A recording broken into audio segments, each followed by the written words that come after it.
يا أيها الناس اعبدوا ربكم الذي خلقكم والذين من قبلكم لعلكم تتقون الذي جعل لكم الأرض فراشا والسماء بناء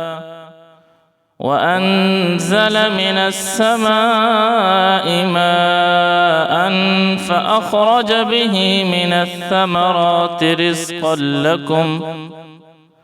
فلا تجعلوا لله أندادا وأنتم تعلمون وإن كنتم في ريب مما نزلنا على عبدنا فأتوا بسورة من مثله وادعوا شهداءكم من دون الله إن كنتم صادقين فإن لم تفعلوا ولن تفعلوا فاتقوا النار التي وقودها الناس والحجارة أعدت للكافرين